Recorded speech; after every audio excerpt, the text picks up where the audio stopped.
Hi everybody, I'm Stefan for untitled.com, and here is what we are going to create today.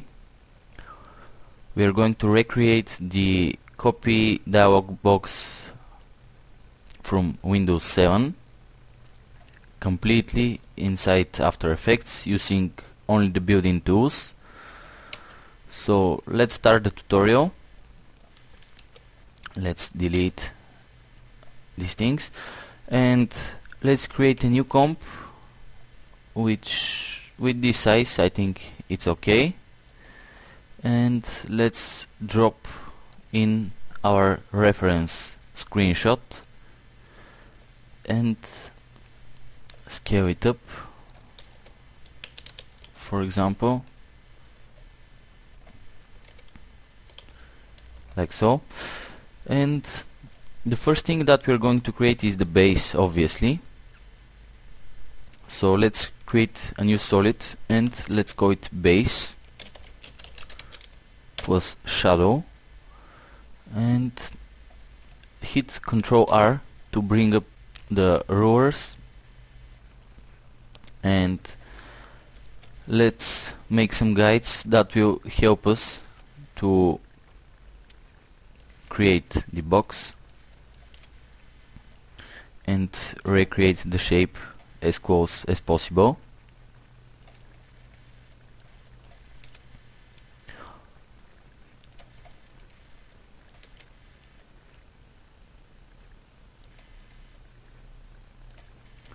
Like so.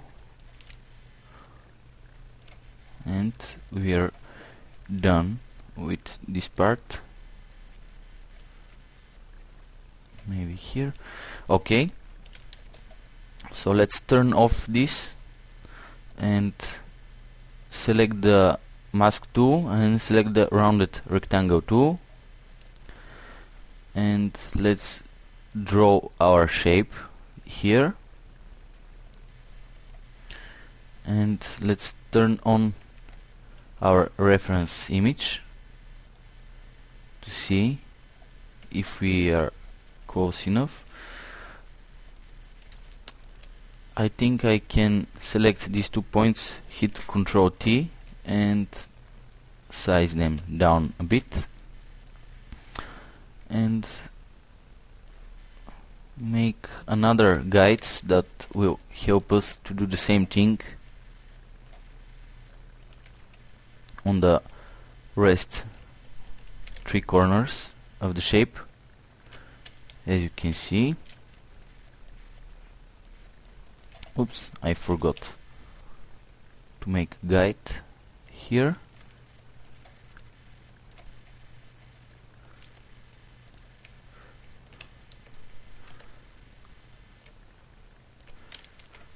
And we are almost done with creating the shape. As you can see, I recreated everything from scratch in After Effects, and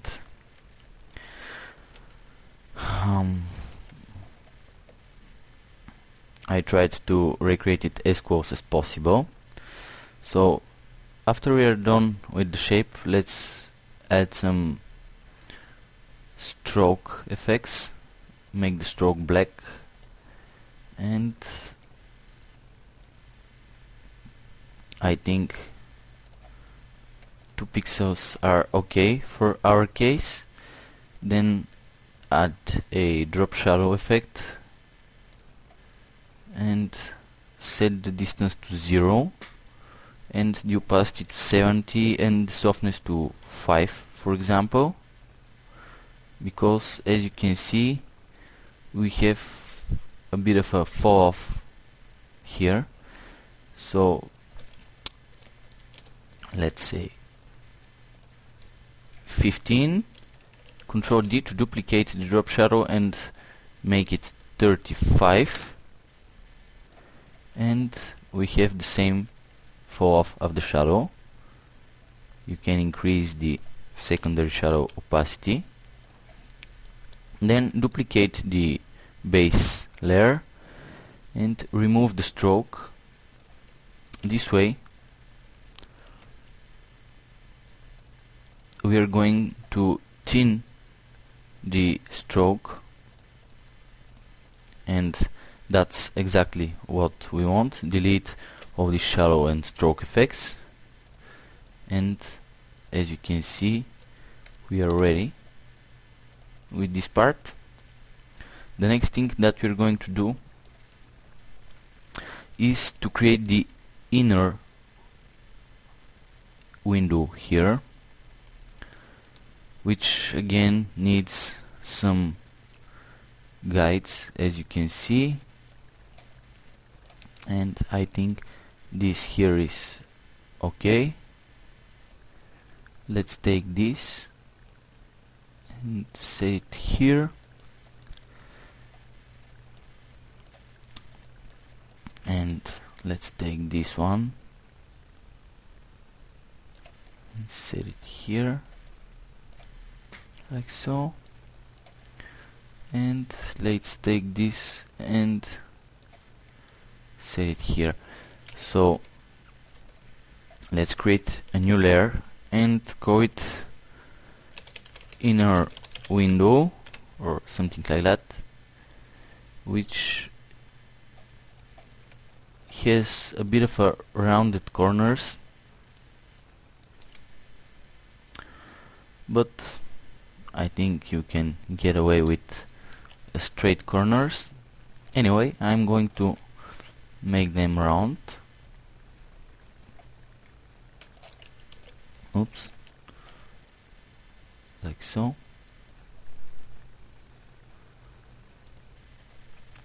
Here is the shape, and let's see.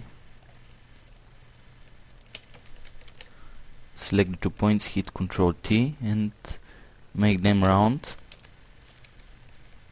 These are very small details, but they make the difference.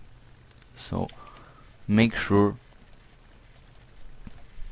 you take the time to make every detail as close as possible.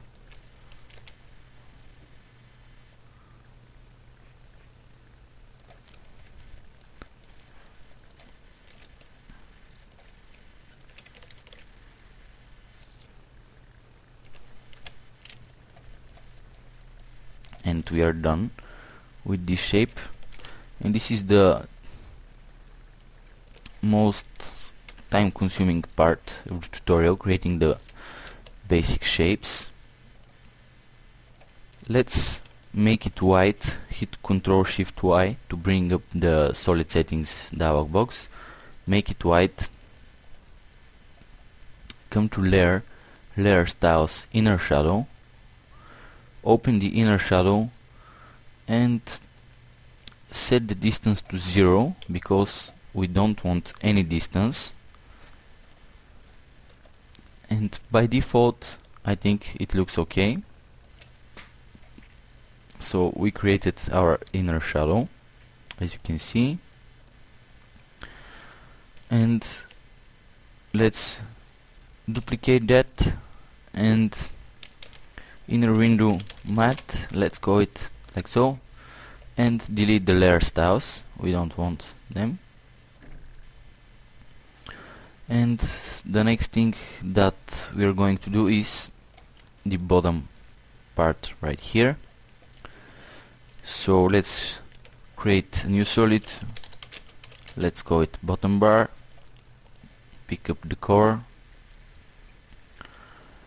and turn it off, and again let's make a guide to see where it needs to be, and I think this is okay. Take the rectangle mask tool and let's draw a shape like so,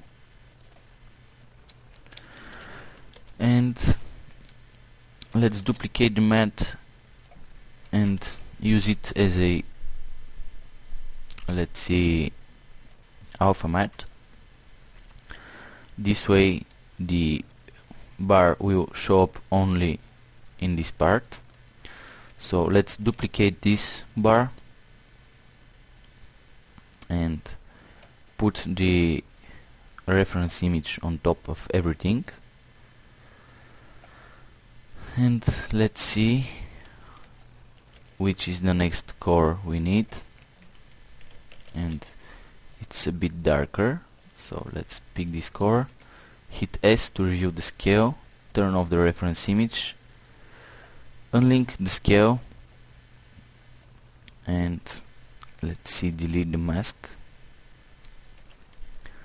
and squish the layer like so.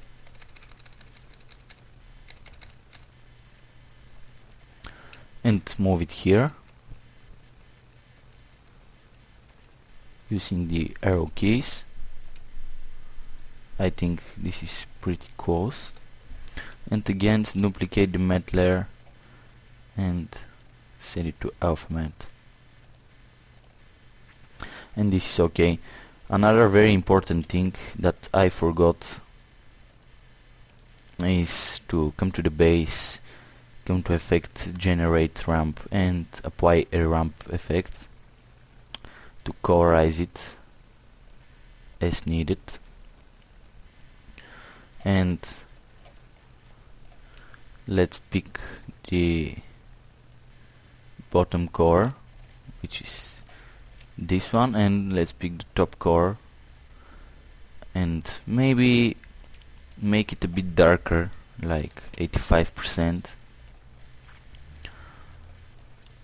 And let's see how it looks so far. I think it looks great. Turn on the reference image and let's move on. Let's create the white bar. So let's call it white bar. Pick the core and let's make a guide right here. And let's make this core a bit darker, like 80%,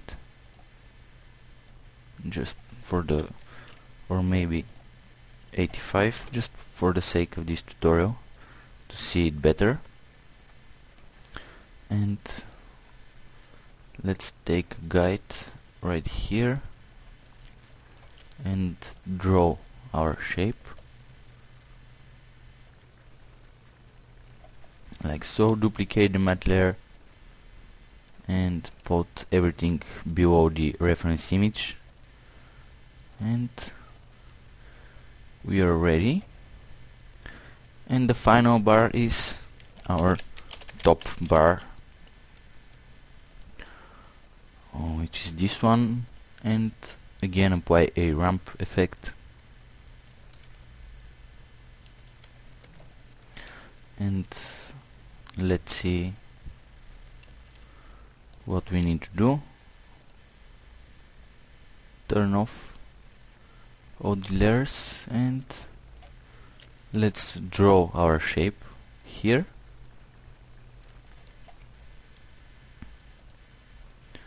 And in the center of this, let's put the ramp real quick and turn on the reference image and select the cores. And as you can see, we are ready. Just set the matte layer, and on top of everything let's set the inner shadow layer and turn it on. And as you can see, we need to increase the shadow opacity, I think. So let's make it 85% and let's make it 6 pixels in size. And as you can see, we need to set this to multiply to get rid of the white core and extract only the shadow. And that's exactly what we did right now. And let's see, the next thing that we're going to do is the cancel button right here. So let's get rid of the guides that we don't need anymore. And let's see where to put them.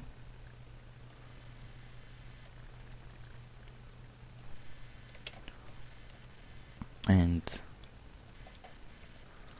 you don't have to be pixel perfect. Let's make a new layer and let's call it cancel. Select the rounded rectangle tool and draw the shape,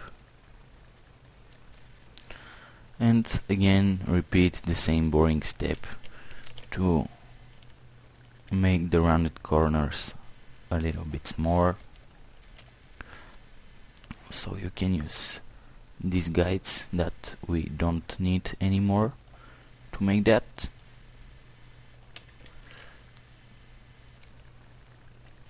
Like so. And 2 more times. Control T. And by the way, I'm holding Shift while to make it walk the constraint proportions, because as you can see, if I don't hold Shift, it will stretch out. So hold down Shift to make it perfect, and put it below our reference image. Come to Layer, Layer Styles, Stroke,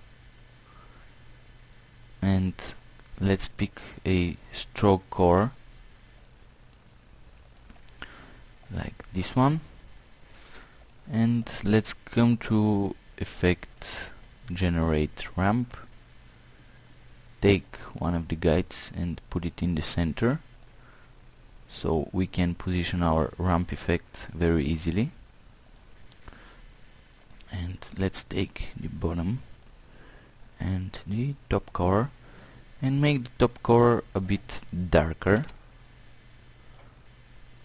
And as you can see, that's what we have so far, and I think 2 for the stroke size is okay.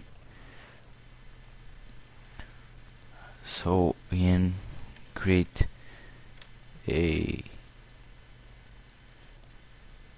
new layer,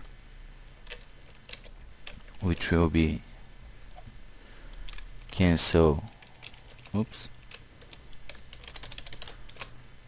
the highlight of the button, and come to Layer, Layer Styles, and apply Inner Shadow,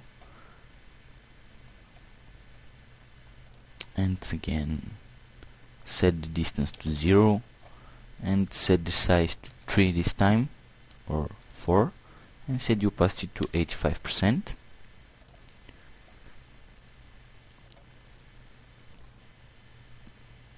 And again make the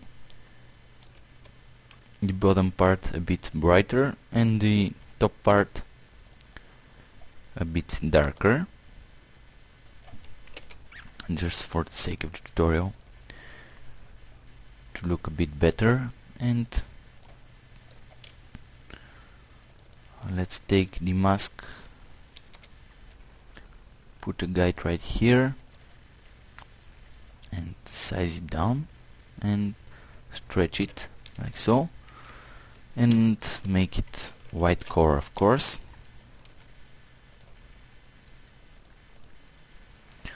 And delete all the layer styles. Control D to duplicate the cancel button and set the cancel glossy layer to alpha matte for the button. And by the way, copy the layer styles and paste them, and delete the inner shadow.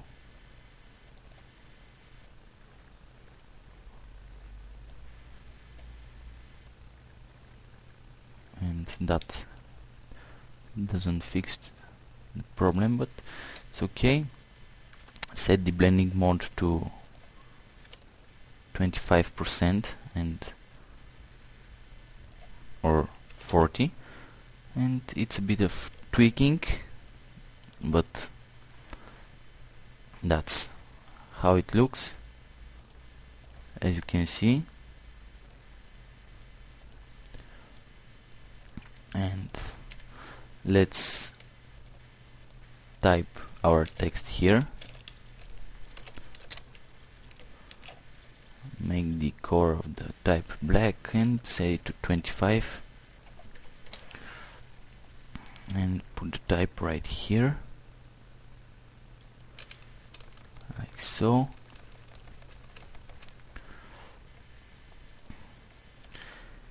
And we are done with this element. Another element that we need to create is this button right here, so let's create another solid, which will be circle. Put it below and make a circle.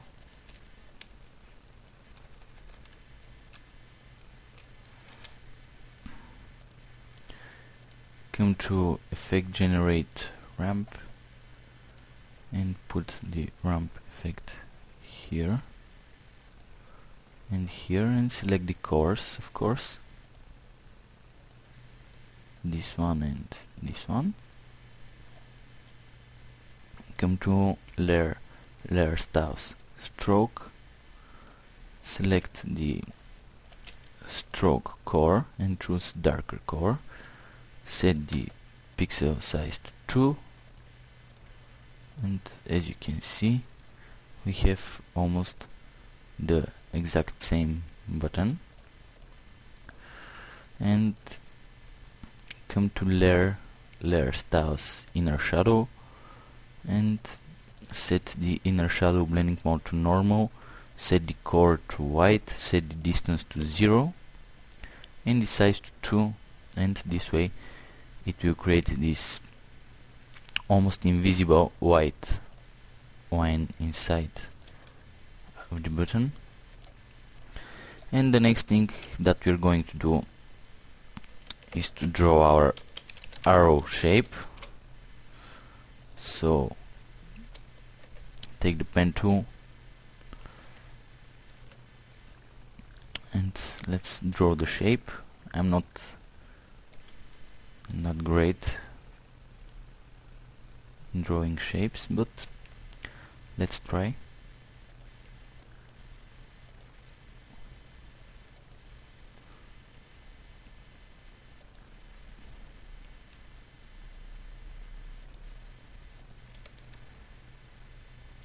Okay, it's not that bad, we are going to fix that. Okay, oops, and move this to the top, set the core to a bit darker core, and let's see, we need to apply a inner shadow and set the distance to 2 maybe, and the size to 3, maybe rotate it this way. And this is our arrow.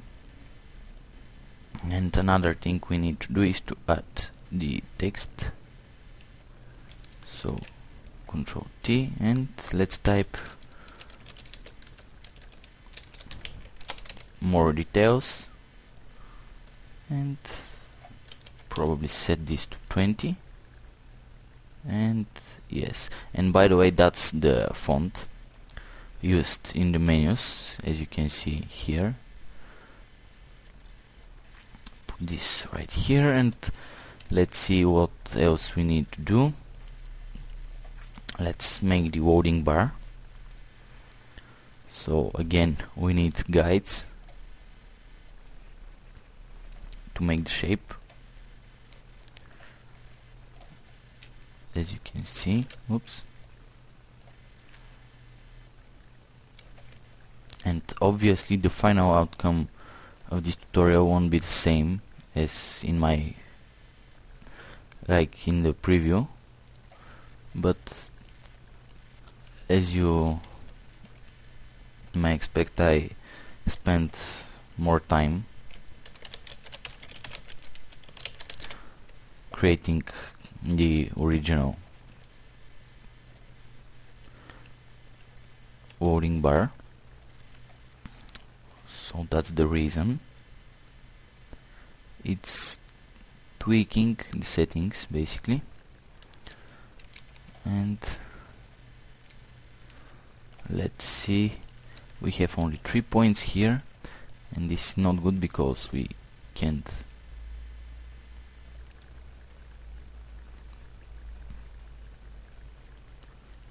okay, that's a bit better. Oops. And let's select 2 of our points and size them down, and repeat this to this side, of course.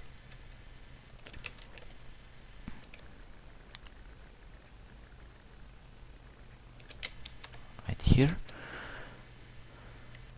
and make this layer 50% transparent. Select these points here and these points here and move them down, and then we are going to make them look right.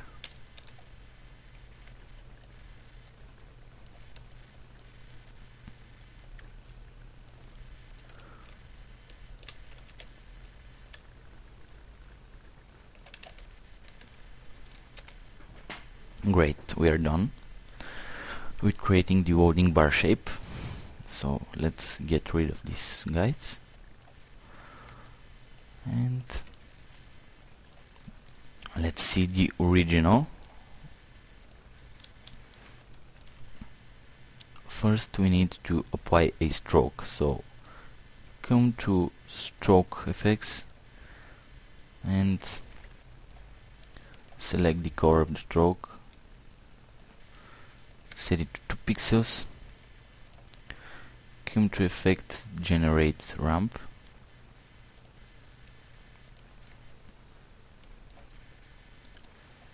and set the ramp right here in the middle.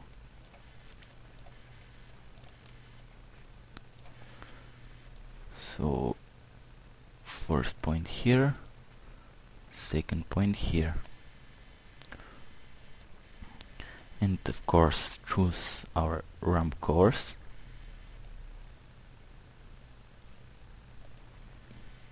And again make the top color a bit darker. As you can see, that's our basic loading bar shape. And let's save this and see what else we need to do. We need to do this inner whiter part, as you can see right here, and again we are going to do this using the inner shadow effect. We are going to try to fake it. So inner shadow, change the blending mode to normal, set the color to white, distance to 0 and size to 8 maybe, or set the choke to, let's see, set the choke to 15. I think this is pretty close. And the next thing we need to do is our highlight and of course the loading line. So duplicate the loading bar,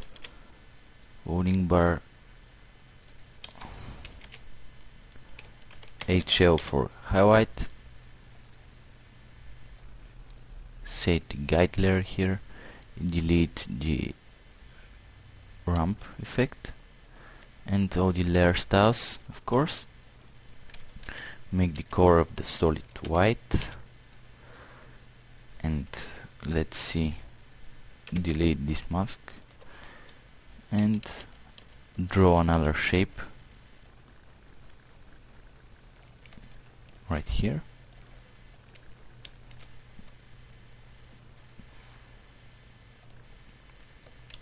Duplicate the loading bar shape and use it as an alpha matte,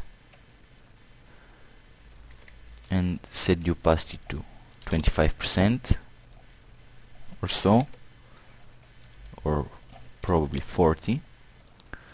I think 40 looks great, and that's basically it. And the next thing that we are going to do is another solid, and which core will be this one. This is the green core I used in the original example. I remember that it took me quite a bit of tweaking to make it right, so that's why I just copy paste it to save you some time. And loading wine, let's call it like so, and put it below the reference image and set the anchor point right here. Duplicate the loading bar shape and use it as the alpha matte, as you can see, but put it below the highlight. And actually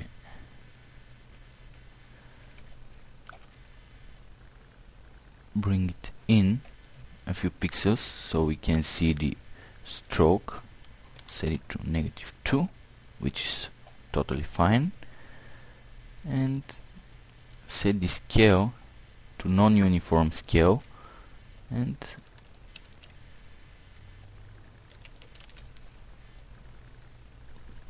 let's see if it works. And yes, it works. So set a keyframe for the scale at the beginning and set the keyframe to 100% at the end. And as you can see, in the original we have a bit of a variation here, like different cores. So that's the reason that I'm going to duplicate these two layers and pre-compose them, and let's call it loading bar, and just create another solid, call it fractal noise, put it below everything, and let's apply a fractal noise. Let's increase the contrast and apply blur and sharpen fast blur, repeat edge pixels and blur it a bit, and set the loading wine to multiply. And this way also you can set the evolution to 1 full revolution and make it loopable so it moves. And as you can see, we have a bit of variation here. You can make it a bit darker, like so. And if we come here to the final example and probably set this like so, as you can see, we have a completely working loading bar, except that we see the fractal noise, but that's an easy fix because we are going to use the loading wine as an alpha matte for the fractal noise, and this fixes our problem. And also apply blur and sharpen fast blur and set it to horizontal, or like so, 100 pixels, as you can see, to soften the edge and this is okay. And another thing that we can add here to the loading bar is CC light sweep effect,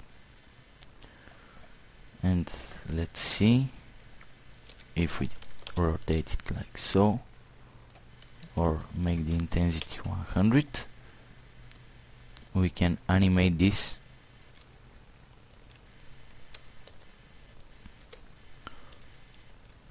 to move like so, and just alt click and come to property. It's off the screen but it's there. Come to property and choose loop out in parentheses type equal cycle number of keyframes equal 0, and this will make the effect repeat over and over again, as you can see. And that's it. We are done with our loading bar, so we can delete this.